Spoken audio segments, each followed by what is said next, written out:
இந்த மாதிரி வந்து அவர் வந்து எதிர்க்கட்சிகளை ஃபேஸ் பண்ணாமே அவர் வந்து அப்படியே நகர்ந்து போறது அப்படிங்கிறது ஒரு பெரிய ஒரு சிக்கலான ஒரு விஷயமா தான் அங்க பார்க்க வேண்டியது. ஆனா அவர் வந்து ஏன் எதிர்க்கட்சிகளை ஃபேஸ் பண்ணாமலே இருக்காரு? அதற்கான தைரியமே அவருக்கு வரவே இல்லை. எதிர்க்கட்சிகளை ஃபேஸ் பண்றதுக்குங்கிறது உண்மையாக அவருக்கு தைரியம் இல்லைங்கிறது ஃபர்ஸ்ட் ஒரு ரீசன். ஏன்னா எதிர்க்கட்சிகள் இது வந்து ஒரு டிப்ளமேட்டிக்கான பாலிசி அப்படிங்கிற மாதிரி விஷயமா இருக்கிறதுனால எதிர்க்கட்சிகள் நுவான்ஸா சில கேள்விகள் கேட்டாங்கன்னா அவர் அந்த இடத்துல வந்து தடுமாறி வரங்கிறது மறுக்க முடியாத உண்மை ஒன்று.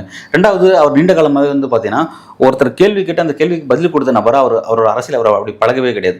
அவர் வந்து ஒரு ஆரம்பத்துலேருந்தே அவருக்கு பார்த்தீங்கன்னா ஒரு டிக்டேட்டர்ஷிப் மென்டாலிட்டியோட அவர் குஜராத்தில் சிஎம் இருந்தபோது கூட அவருக்கு அப்படிதான் இருந்தார்.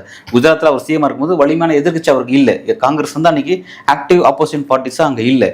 அங்கிருந்து அவர் இந்திய அரசியலுக்கு வந்ததும் இந்திய அரசியலுக்கு வந்து அவர் 2014 வரும்போதே பார்த்தீங்கன்னா எதிர்க்கட்சி வந்து காங்கிரஸ் எதிர்க்கட்சி அந்தஸ்தை இழந்துடுறாங்க. 2014 Modi centre of the politics வரும்பொழுது காங்கிரஸ் அதுக்கு முன்னாடி 10 வருஷம் ஆட்சியில் இருந்த காங்கிரஸ், கூட்டணி கட்சியோட ஆட்சியில் இருந்த காங்கிரஸ் எதிர்க்கட்சிங்கிற அந்தஸ்தை இழக்கிறாங்க. அப்படி இழந்தபோது அவருக்கு வந்து யாருமே அவர் வலிமையாக கேள்வி கேட்கக்கூடிய ஆட்கள் யாருமே இல்லைன்னு மாதிரி ஆகிட்டாரு.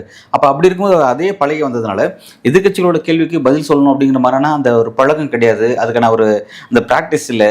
ஸோ வந்து அவருக்கு ஒரு பெரிய நடுக்கம் ஒரு பயம் இருக்கிறது உண்மைதான்.